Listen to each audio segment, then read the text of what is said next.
एक गांव में मोहन और रमेश दो लकड़हारे रहते थे।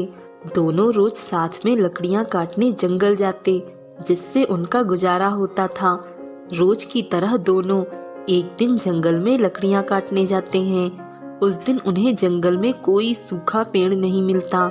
रमेश, जंगल में अब कहीं पर भी कोई सूखा पेड़ नहीं दिख रहा है। हम लोगों ने सारे सूखे पेड़ काट लिए हैं। अब तो सभी हरे पेड़ ही बचे हैं।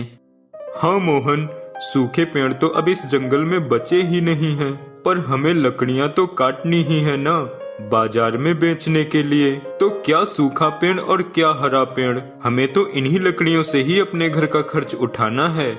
नहीं रमेश, सूखे पेड़ की बात अलग है, पर किसी हरे पेड़ को काटना ठीक नहीं। और फिर हरे पेड़ की लकड़ियां भी तो बहुत कम बिकती हैं। उसे तो सुखाना पड़ेगा। गीली लकड़ी को सुखाने में भी समय लगेगा। मोहन और रमेश दोनों वापस घर आ जाते हैं। क्या हुआ, आज आप लकड़ियां नहीं लाए? क्या उधर से ही लकड़ियां बाजार में बेच आए? नहीं सरिता, आज मैंने लकड़ियां नहीं काटी। वो क्या है कि जंगल में अब कोई भी सूखा पेड़ नहीं बचा है और हरा भरा पेड़ काटने का मेरा मन नहीं हुआ, तो मैं वापस चला आया। ये तो आपने बहुत अच्छा किया। हरे भरे पेड़ काटना अच्छी बात नहीं, लेकिन अब आप क्या करोगे? हमारे घर का खर्च कैसे चलेगा? आप कोई दूसरा काम क्यों नहीं कर लेते? हाँ सरिता, मैं भी यही सोच रहा हूँ कि मैं कोई एक दुकान खोल लूँ, पर इतने पैसे ही नहीं जुटा पाता कि अपना काम कर सकूँ। दूसरी तरफ रमेश की पत्नी रमेश को डांट लगाते हुए कहती है, किसी काम के नहीं हो तुम। अरे पेड़ तो पेड़ होता है, हरा हो चाहे सूखा। अगर सूखा पेड़ नहीं था तो हरे पेड़ की लकड़ी काट लेते, कम से कम घर का खर्च तो चलता।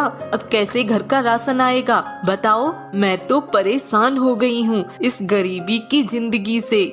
रजनी, मैं क्या करता? मैं तो लकड़ियां काटना चाहता था, लेकिन मोहन की वजह से नहीं काट पाया। सुनो, अब तुम मोहन के साथ नहीं जाओगे लकड़ियां काटने। तुम कल सुबह अकेले ही निकल जाना। अगले दिन रमेश अकेला ही लकड़ियां काटने जंगल की ओर जाता है। मेरे ख्याल से मैं इन्हीं पेड़ों में से किसी एक पेड़ को काट लेता हूँ, वरना मोहन भी आता ही होगा और वो मुझे पेड़ काटने से मना कर देगा। यह सोचकर रमेश एक पेड़ के पास जाकर जैसे ही कुल्हाड़ी चलाता है, ठहरो, मुझे मत काटो, मुझे छोड़ दो। अरे ये क्या? ये तो पेड़ बोल रहा है। पेड़, तुम तो बोल भी सकते हो, ये कैसे संभव है? मित्र, मैं एक जादुई पेड़ हूँ, इसलिए मैं बोल भी सकता हूँ और सुन भी सकता हूँ। मित्र, तुम मुझे मत काटो, बदले में तुम जो चाहोगे वो मैं तुम्हें दूंगा। क्या? मैं जो चाहूंगा तुम मुझे दोगे? हाँ, तुम मांगो जो भी चाहिए तुम्हें। अच्छा ठीक है, मुझे सोने के सिक्कों से भरे 2 घड़े चाहिए, क्या तुम मुझे दोगे? हाँ जरूर, ये लो तुम्हारे सोने के सिक्कों से भरे 2 घड़े। अरे वाह, ये तो सच में सोने के सिक्कों से भरे 2 घड़े हैं। अरे वाह पेड़, तुम तो सच में एक जादुई पेड़ हो। वाह, अब तो मुझे कभी भी पेड़ काटने की जरूरत नहीं पड़ेगी। मित्र, पर ध्यान रहे, तुम दोबारा कभी भी मुझसे कुछ नहीं मांग सकते हो। अरे अब मुझे क्या जरूरत पड़ेगी दोबारा कुछ मांगने की? धन्यवाद पेड़, अब मैं चलता हूँ।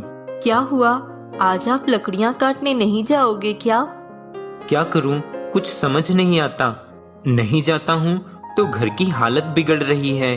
ठीक है, चला ही जाता हूं। देखता हूं शायद कोई सूखा पेड़ मिल ही जाए, बाकी किस्मत जाने। मोहन जंगल जाकर एक पेड़ के पास खड़ा हो जाता है।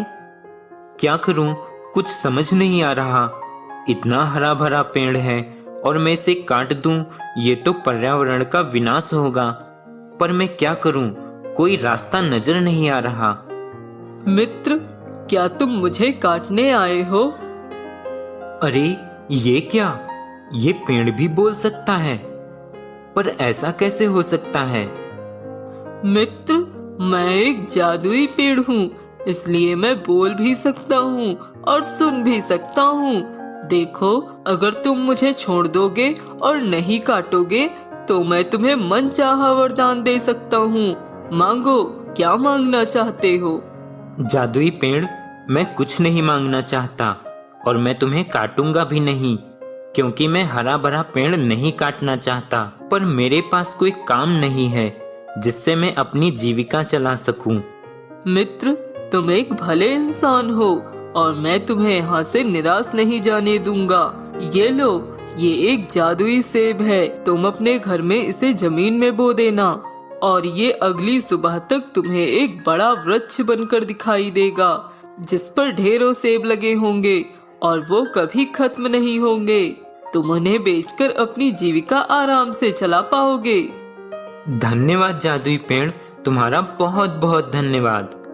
मोहन घर आकर वो सेब अपने आंगन में बो देता है। अगली सुबह वह पेड़ एक विशाल पेड़ में बन जाता है, जिस पर ढेर सारे सेब लगे होते हैं। ये देखकर मोहन और उसकी पत्नी दोनों बहुत खुश होते हैं और अब मोहन रोज बाजार में सेब बेचने लगता है। ऐसे ही कुछ समय बाद एक दिन रमेश के घर चोरी हो जाती है, जिससे रमेश के पास कुछ भी नहीं बचता।